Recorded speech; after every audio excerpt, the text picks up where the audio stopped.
शिवम कृष्ण दामोदरम राम नारायणं जानकी वल्लभम राम नारायणं जानकी वल्लभम।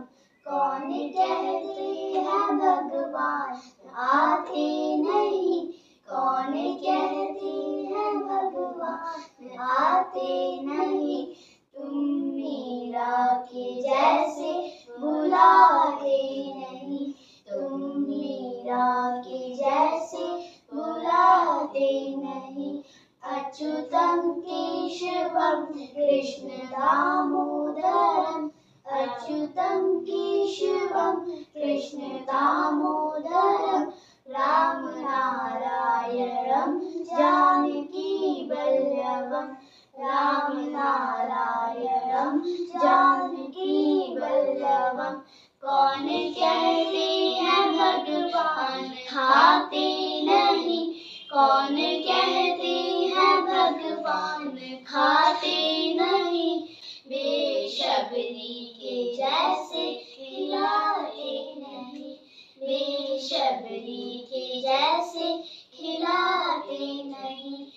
अच्युतम केशवम कृष्ण दामोदरम अच्युतम केशवम कृष्ण दामोदरम राम नारायणं जानकी वल्लभम राम नारायणं जानकी वल्लभम राम नारायणं जानकी वल्लभम। Thank you. आज आप कृष्णा जी के ऊपर एक कथा सुना सकते हो? श्री कृष्ण जन्माष्टमी के उपलक्ष्य में तुम लोग जो कथा सुनना चाहते हो, हाँ मैं बिल्कुल सुनाऊंगी। और वो कथा है श्री कृष्ण जी के बचपन की, जब एक बूढ़ी औरत जो कि फल बेचती थी, ठीक है, तो वह फल बेचा करती थी, परंतु वह बहुत गरीब थी। और हम सब जानते हैं कि खाने के लिए तो रोटी और अनाज भी चाहिए होता है। तो वो बेचारी एक दिन फलों का टोकरा लेकर, जिसके अंदर आम, सेब, केला यानी कि अलग अलग तरह के फल थे, वो अपने सर पे लाद कर वो बेचारी बूढ़ी माँ अपने घर से बाहर निकली। और जैसे कि हम सब जानते हैं कि जो श्री कृष्ण जी है वह श्री विष्णु की इनकारनेशन है, यानी कि श्री विष्णु जी का ही रूप है। तो श्री लक्ष्मी और श्री विष्णु जी आसमान से अपनी ही बाल लीला यानी कि श्री विष्णु बाल कृष्ण को देख रहे थे। तो उस समय क्या हुआ कि वह बेचारी बूढ़ी औरत सोचती है कि आज क्या मेरी बोनी होगी। बहुत ज़्यादा तेज धूप थी, बहुत गर्मी थी, बेचारी बूढ़ी अम्मा से चला भी नहीं जा रहा था। ऐसे समय पे वह जब बाहर आई, पर नंद भवन में तो नंद बाबा ही नहीं थे, ना नंद बाबा थे, ना यशोदा मैया थी। नंद बाबा और यशोदा मैया श्री कृष्ण जी के माता पिता हैं। तो नंद भवन में केवल वो 5 साल का नन्हा बालक श्री कृष्ण ही था। उस समय की बात है कि ये बूढ़ी अम्मा कहती है कि भाई कोई सेब ले लो, आम ले लो।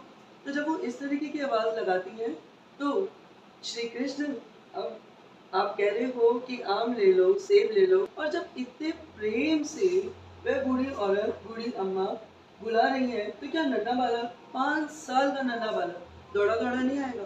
तो श्री कृष्ण दौड़े दौड़े आ गए और उन्होंने बूढ़ी अम्मा से कहा कि अम्मा मुझे सेब दे दो।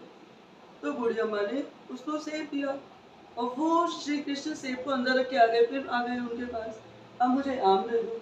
ऐसे करके धीरे धीरे करके अम्मा की पूरी टोकरी खाली कर दी।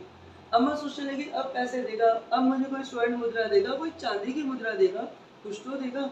पर श्री कृष्ण तो कुछ भी नहीं दे रहे हैं, बल्कि वहीं खड़े होकर अम्मा से ही लिया हुआ सेब खा रहे हैं। तो फिर बूढ़ी अम्मा पूछती है कि लाला क्या तेरे घर में कोई बड़ा नहीं है?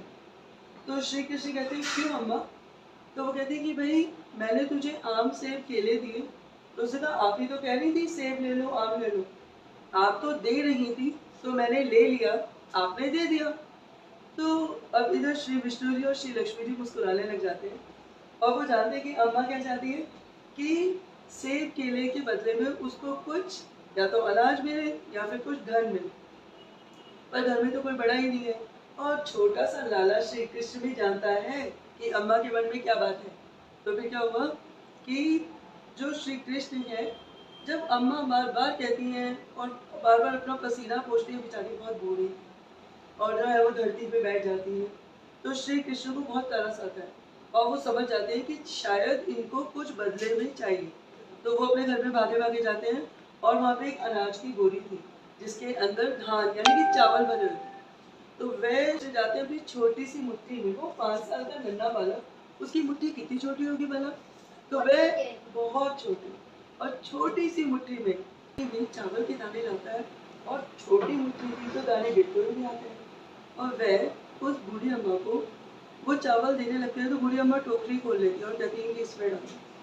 तो वो जो है टोकरी को बंद कर देती है, और बेचारी इतनी धूप में उस टोकरी को फिर से एक बार अपने सर पे रख के ले जाती है, और सोचने लगती है वो बूढ़ी अम्मा कि आज मैं यही एक मुट्ठी चावल खा लूँगी, क्योंकि शायद मेरी किस्मत में यही है। तो फिर वो उस टोकरी को घर ले जाती है, पसीने पसीने हो रही थी। फिर वो अपने घर जाकर एक गिलास पानी पीती है और भगवान को धन्यवाद देती है कि ठीक है, जो मिला वो अच्छा मिला। पर थोड़ी देर बाद जैसे ही वो टोकरी खोलकर देखती है, वो तो हैरान रह जाती है। मालूम है उस टोकरी में क्या था? वो जो चावल थे वो तो हीरे में बदल गए थे, छोटे छोटे हीरों से भर गई थी वो टोकरी। यानी कि एक मुट्ठी चावल एक मुट्ठी हीरो में बदल गए।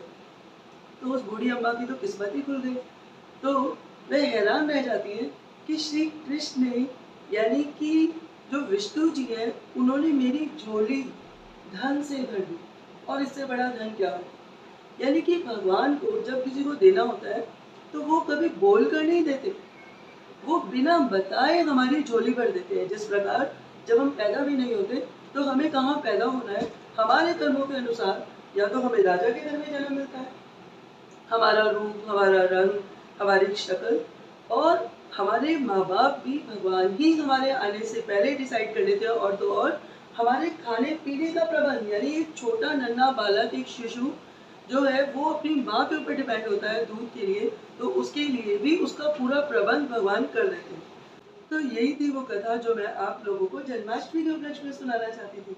मुझे लगता है आप सभी को भगवान श्री कृष्ण की ये कथा बहुत अच्छी लगी होगी।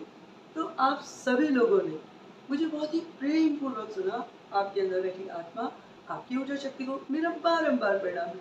बहुत बहुत धन्यवाद, बहुत बहुत धन्यवाद। धन्यवाद। यशोमती